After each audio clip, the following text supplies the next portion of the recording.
This is the New York City FC Pregame Live. Tonight, New York City look for their second straight win as they hit the road to take on FC Cincinnati. And now, here are your hosts, Glenn Crooks and Matty Lawrence.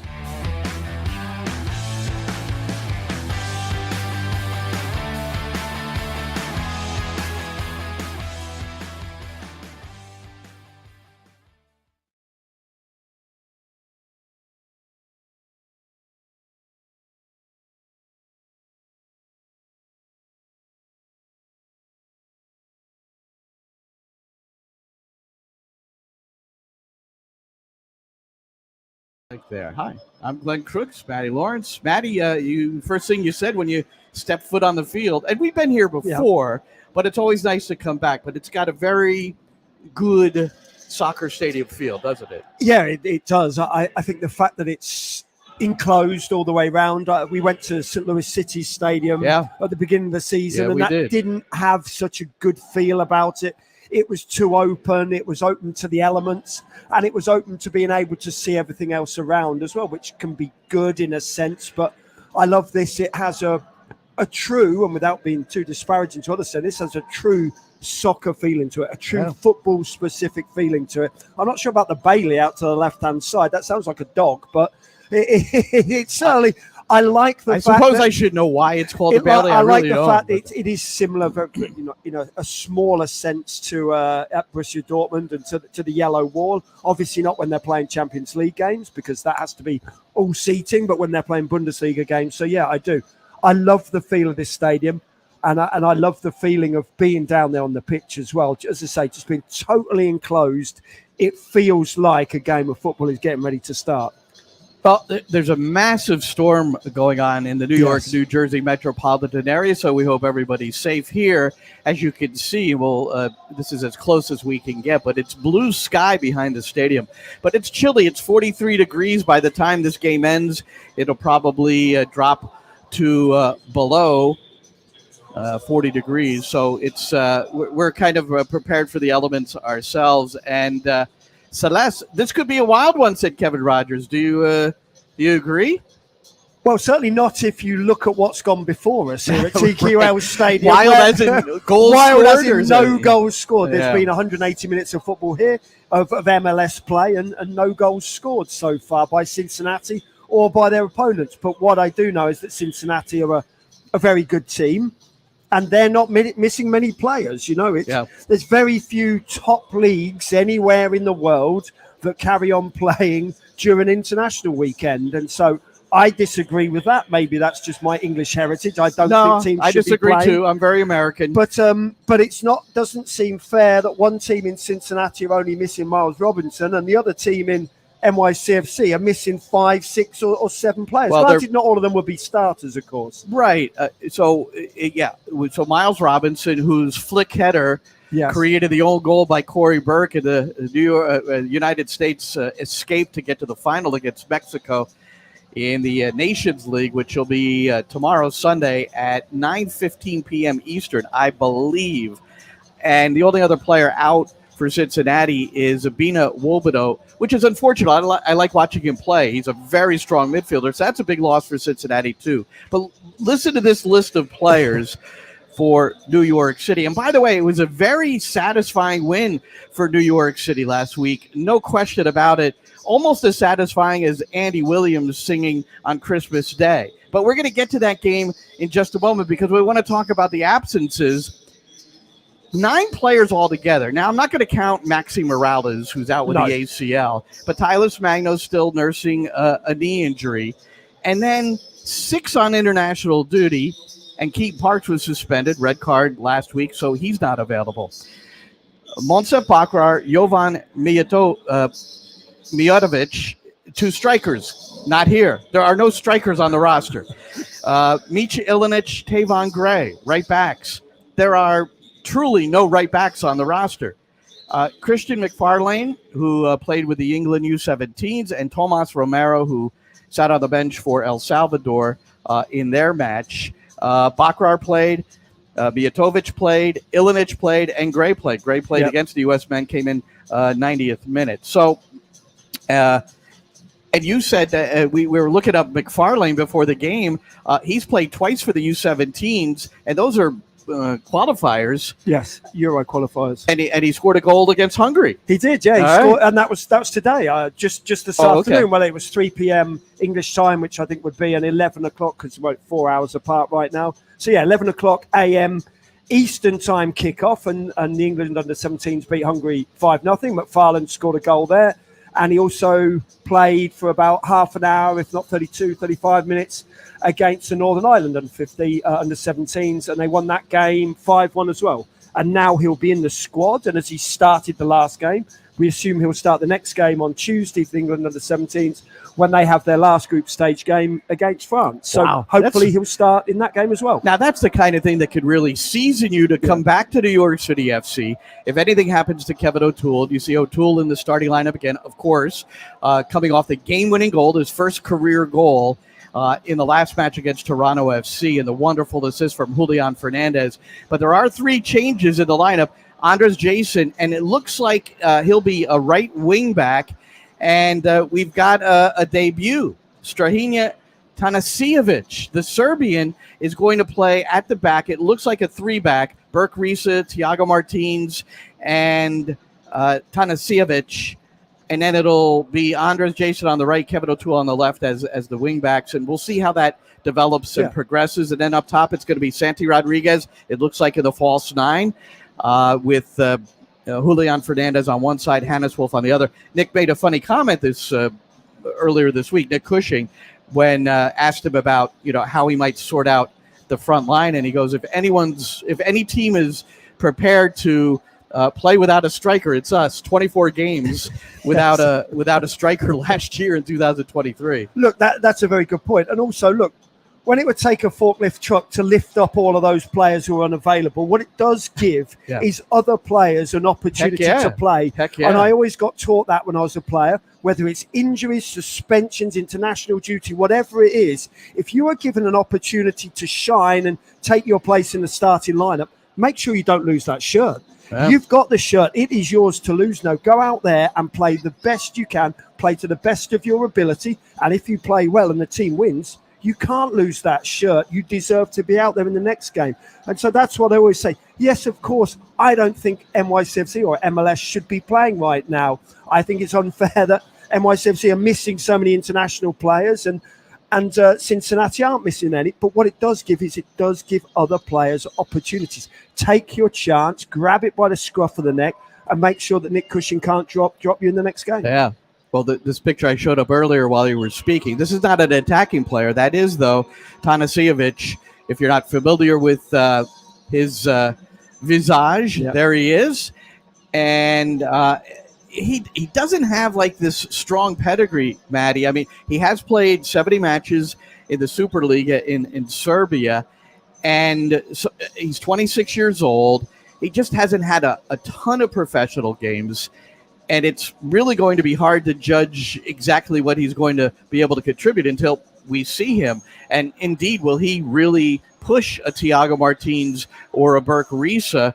Because we know Nick Cushing likes to play forward the back whenever possible with all those attacking options. Yeah, and look, it would be foolish of us to judge him on today's performance, of course. He's only just become eligible to play for NYCFC in terms of visas have been pending, work permits, whatever it may be. But yes, he's fortunate enough to be thrown into the starting lineup. What can you do? You have to ask yourself as a player, you look in the mirror and say, what can I bring to the team? What can I do to force my way into this starting lineup? Now you're in it. What can I do to make sure that I stay in this starting lineup as well? And it is a little different for him when he knows that ultimately that Nick Cushing wants to play really with 4 at the back, so only 2 centre halves. Yeah. So it does make it a lot harder for him. But you have to have depth. And as a player, you have to have belief in yourself and self-confidence in your own ability. And I don't think that anybody who's at this level now has any belief. You don't get to this level unless you have belief and confidence in your own ability. Let's go back to last week and New York City with this invigorating, really, victory over Toronto FC. Yes. Falling behind 1-0. Now, you consider they'd already lost 3 straight games, including the home opener in a almost tragic way against the Portland Timbers. Now they're down a goal 7 minutes in. But in the 24th minute, and we have to give Monsef Bakrar credit, he drew the foul on Kevin Long, and then we made a comment about that in terms of the foul and the fact that Santi Rodriguez was stepping up to take the free kick. Here's how you heard it on the New York City FC Network. It is a shooting distance for either Santi Rodriguez or Hannes Wolf. And maybe what Long knew, maybe he's read the stats, that the last direct free kick goal for New York City was Gudmundur Thorarensen in October of 2021 in Atlanta. All right, just a slightly right of center, 25 yards from goal. Santi Rodriguez wearing the number 10, angled left. Hannes Wolf, the number 17, angled to the right. Who will take it? It's Rodriguez, and he finishes the opportunity! And there you go! New York City off the set piece, Schneid. It's Santi Rodriguez with his second goal of the season, the second goal of the year for New York City. And it ties the match up here in the first half. It's New York City 1 and Toronto FC 1. Well, he must have been listening to us, Glenn, because he's obviously gone out there with a bag of balls after every single training session and practice. Yeah, well, we're going to bring Nick Cushing up because I asked him about how do you prepare this guy during the week? How does he prepare? Because let's face it, Santi Rodriguez was really struggling in this department. Really, it seemed like it was either going into the wall or over the bar. By a long way. You know, almost every single free kick. But he kept taking them, and maybe now he's gained a little something about, getting it up over and in. Yeah, look, I said it at the time, once his luck and twice his skill, because the next free kick he had, he blasted it over the crossbar. And I know that scoring goals directly from free kicks, whether you're Roberto Carlos or David Beckham or Lionel Messi, I know it can't happen every time, but more often than not, what you get with those guys, the trio I've said, who granted are the best in the world or have been in the last 15, 20 years at taking free kicks, is they hit the target and force the goalkeeper to make a save. You're absolutely spot on. Santi Rodriguez, for at least 50 to 75% of the time, he hits the wall. And that is the first thing you have to avoid. Even if it goes over the crossbar, make sure you avoid the wall because they're set up there. Yes, they can jump, but you make sure you get it round them, over them, underneath them if they jump and there's not that, the alligator, so to speak, lying the other side. But, look, give him credit because he's tried and tried and tried again. Eventually he scored. I think you've got the stat, 75 games since the last time. And he hadn't taken every one of those free kicks. No, but he's taken a lot of them. Yeah. So he, and Nick, the way he described it is, bag of balls after training, and everybody works with him. Yes. And if the trainer needs to stay, he was talking about the kit man, if he needs to stand and create a wall, just to help this guy out. And that's what's been going on. So maybe, just maybe, it paid off. Now, the game-winning goal, and this was very thrilling because it's a Jersey boy from Montclair, went to Princeton University, Kevin O'Toole, who really has emerged as the number one. He is the number one at left back, and he's been progressing throughout this season. And he finally gets. Here's a guy that's been an offensive player of the year in the Ivy League. But let's listen to this one as you heard it on the New York City FC Network. 64 minutes in, it's 1-1 at Yankee Stadium. Here's Fernandez, the header, and the goal! Kevin O'Toole with the goal. He cut across. It's a headed goal for the Princeton alum. Julian Fernandez, what a wonderful ball with the outside of his left boot to curl it into the path of Kevin O'Toole. Well, this is magnificent. James Sands starts the move, winning the ball in the middle of the park with a little back header to Thiago Martins. Martins into Parks. Parks into Julian Fernandez, and a delicious ball in with the outside of the left foot straight into the path of Kevin O'Toole. And this finish from Kevin O'Toole is absolutely magnificent. It really is. All right, so Kevin O'Toole became the first New York City player since Gabby Pereira to score a game-winning goal as their first career goal, the 10th overall player in club history to accomplish that feat. That's a pretty large number in the 10-year history of the club. So, but I think highlights oftentimes they don't pull them, and maybe but I have to go with what's given to us on the when we go into the archives and get the small package highlights. But you got to rewind a little bit further. The fact that you said Sands started it by winning the ball in the midfield, these are the things that are lost sometimes. Yeah, absolutely. I don't think that people who cut down those highlights are understanders of the game of football. I don't think they understand the game truly, and that you have to go back to the beginning of many moves. That's where things start. So I think it was a little Sands back header, wasn't it, that started it. He won it in the middle of midfield. I think it was a back header to one of his centre-half partners, probably Thiago Martins, and it went from there. And yes, there were some problems from Toronto's point of view. Yes, no one closes down Julian Fernandez, but that ball with the outside of the left foot, Glenn, is absolutely exquisite. And then add to that O'Toole, you see him sprinting that diagonal run into the space between the right-sided centre-half and the right-back. No midfield runners tracks him. I think it might have been Bernardeschi, maybe, who should have tracked him. Obviously, we know he's not going to track him into the penalty area. And he hit at full tilt the sort of penalty spot area, and he and ball connected absolutely perfectly. Well, let's get more from you after this. Let's listen to Nick Cushing breaking this goal down a bit. I think what struck me is where he came from to attack that service from Julian Fernandez. And I suppose you would credit the relationships they're building in the final third. But here's your left back, and he attacks that with a head ball centrally, right in the middle of the goal. I think, there's been some moments in analysis and in the team room where we've seen, because of our structure, whether it be Thiago Martins, Bert Reese, Keaton Parks, James Sands or Andres Pereira, when we have our two midfield players that make the game, they seem to, they tend to be in the position where that they can also offensively be defenders, which frees up both of our fullbacks. We've said we want to be aggressive with our fullbacks. We want to be offensive with them. And in the analysis room, we've seen moments when we feel we can add them into the box, but they take a defensive position. And this is not the wrong thing to do. It's the right thinking, but I want to be more risky and more aggressive. And I think you saw that from the first play of the game. Mitja Ilnic put it across the box and Kevin O'Toole nearly scores then. All right, risky and aggressive. So we're down on the pitch before the game, and we bump into Nick Cushing, and we talk about that. And he's really engaged in getting his fullbacks and wingbacks closer. Now, I had to paraphrase a quote, but Maddie, I actually had it on my desktop, so I'm going to share this with you. I wanted to share this with Nick because it was meaningful to me when I read it. The chief danger in life is that you take too many precautions. Who's Alfred Adler? That's whose quote it is. Well, he sort of broke with some of the theories of Sigmund Freud, but he found that motivating people to help individuals grow comfortable with risks was important because adventures and unforeseen joys await those who say yes. How great is that? Well, look, if you look at the way Kevin O'Toole celebrated, that was an unforeseen joy, I'm sure, for most of NYCFC's New York City FC fans. Right? He took a risk.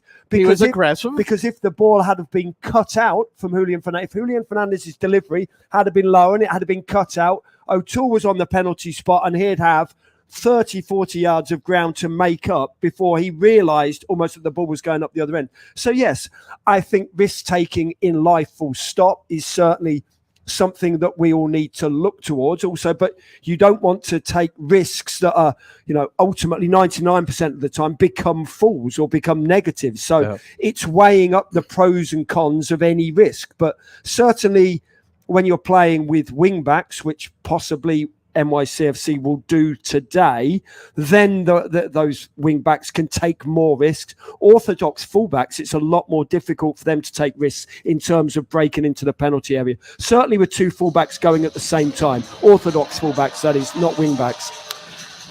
So 2-1, New York City gets their first win of the year. Now they're on the road. They haven't won on the road in the MLS regular year since July 1st, a 1-0 win at Montreal. Matthias Pellegrini scoring his only goal in a New York City uniform. He's no longer with the club. But before we leave, I wanted to show you this, Matty. I don't know if you saw these goals. So that Trivella, the outside of the boot swing by Fernandez into the path of O'Toole. There were 3 goals like that last week, and I think we could talk over this. Putting themselves under pressure. We see New York City now build again. Hernandez outside of the boot. It's a decent ball, and it's the go-ahead goal for New York City.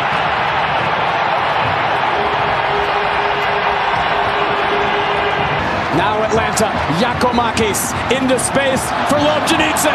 Garese off his line. Lobjanidze! Vintage Atlanta United! From one end to the other, just like that, Atlanta opens the scoring. Bassi, Karaskia, outside of the boot. He's looking for Ibrahim. It was broken up by Mosquera. Falls right to Ibrahim, who smashes it into the back of the net. The Houston Dynamo have gone in front. I just haven't seen that many like that scored on a single weekend. And I had a couple of academy coaches, MLS academy coaches on my SiriusXM FC program this week. They develop talent. They're U17 coaches. And I asked them if they had seen this, and they had. And I said, you notice none of the 3 are Americans. We need to be able to work on the technique. But Kevin O'Toole told me something regarding the Fernandez strike. He said, it's on Fernandez's left boot, and O'Toole is making the run because he has seen him do it in training so often that O'Toole knew he could get it off his left foot in a way where he could reach him into the area. How about that? Well, yeah. That relationship, huh? The other thing is, and it's a slight negative, obviously, coming from me, Mr. Cynical Matt, is because you know that players aren't overly comfortable on their weaker foot.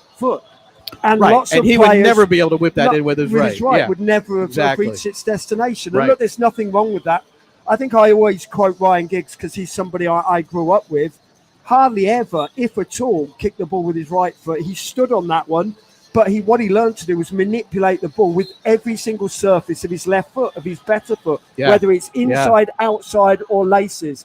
And there's nothing wrong with that either. Obviously, you want to learn to kick with both feet when you're growing up. But also, if players are more comfortable with that dominant foot, then learn to swerve the ball away and in with the outside and inside of your dominant foot. There's nothing wrong with that either, Glenn. You can see both teams warming up. It's Cincinnati on the left, the New York City on the right here at TQL Stadium. We're about 8 minutes away from the start of our pregame show on the New York City FC network, nycfc.com/radio, the New York City FC app, and the TuneIn app. And as always, we encourage you to sync up the audio with the video so you can get your hometown commentary. Insist, Glenn, I think is the word. All right. So we'll insist. Hey, last week, Cincinnati beat New England 2-1. The game-winning goal was this one. Lucho Acosta. From a terrific spot on the field. Orellano is the other option here, but this is all Lucho Acosta. Goal! On the free kick, he kept this ball low. Oh, the MVP has made the entrance, and he has Cincinnati now up by 2. So all of a sudden they're thinking, right, okay, he's going to try and go over the wall. They jump. They don't have a play behind the wall. We see it so often where teams say we're going to have a player lying behind the wall and we can jump. New England don't do that. This is an important consideration, Matty. Under the wall. Yeah. I remember vivid. I don't remember when I asked you on commentary, but you said no jumping. You said you were taught to stand on your tippy toes, right? And but what's your feeling about? I think you probably answered that, but a player behind a wall and letting the wall jump. Yeah, we would never. When I was playing, we would never have the player lying behind the wall. I think it takes a player out of the game. We would stand on tiptoes. What we would have when a direct free kick was that close, we would have 4 guys 6 feet and over, then standing on their tiptoes, which means you're 6'4", 6'5". You then try and get the ball up over that wall and down the other side when you're only 19, 20 yards away, as Acosta was. It's nigh on impossible. So I think there was multiple problems there. Look, in the modern game, you always have, I called it that alligator lying down. I said it earlier. You have that person lying behind the wall. If you're going to take a man out of the game, have them down there. You can't have neither. You can't have not players not standing on their tiptoes, and no man there. The minute you jump, good players will know you're going to do that. Right. See there's no man and strike it under. All right. I want to give you just a little bit of an example of the pitches that... When Coventry City won the FA Cup on the green grass of Wembley last May, they looked the team to watch out for. Maybe the soggy wastes of Highfield Road account for their patchy form since then. Frank Staples has been signed on loan from the... So, actually, that was from 1988. Coventry and Derby County and Coventry. And at Highfield Road. Did you ever play in that part? No, because Coventry had moved stadiums. Coventry moved from Highfield to the Ricoh Arena before I started playing professionally. But yes, I did play on Parks pitches like that. I never played professionally on pitches like that. All right. One other thing here. Well, two other things. First, this guy, Ben Sweat, announced his retirement. We saw it this morning. And I thought it was interesting. He posts on Instagram. He played with a number of clubs in MLS, starting with Columbus and then New York City FC, Inter Miami, Austin, Sporting KC, and New England. But more games with NYC than any of those others listed. 81 games between 2017 and 19.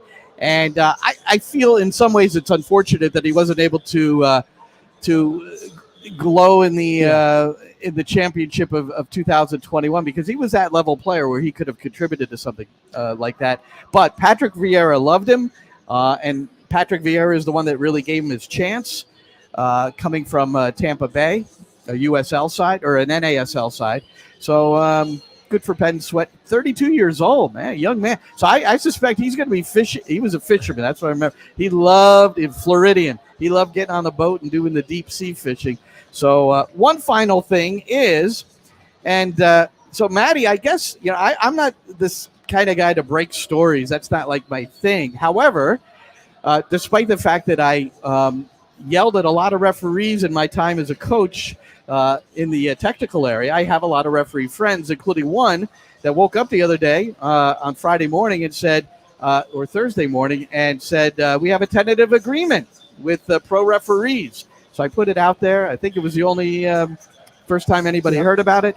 So apparently it's going to go to the vote of the union members. First time this happened, they turned it down by over 90%. But I get the sense from the person who described this to me and someone who has seen some of the details, I think this time we're going to get the agreement. So it'll be Rafael Bonilla, who will probably get his last crack at doing an MLS game. It'll be his fourth game. He'll be in the middle today. Yeah, look, I think what we all want is the best referees available to be refereeing games. And we know that most of those are locked out during the strike. So the quicker they come back, the better for everybody involved. That's fans, players, coaches alike, and the referees themselves, of course. All right. Maddie, good to see you. You too. Let's see this again. That's where we are, TQL Stadium in Cincinnati. And in exactly 3 minutes, you have to tune to the New York City Network, the digital, the radio, the audio, nycfc.com/radio. You can get that on the New York City FC website. You also, if you have the New York City app, you can put it up there. A lot of people have the TuneIn app. We're also available there on the New York City FC Network. New York City at FC Cincinnati, looking for their first road win of the year. Only one victory away from home in all of 2023. That was July the 1st. That's what they're trying to overcome today here in Cincinnati. So for Matty Lawrence, I'm Glenn Crooks. We'll talk to you in a few minutes.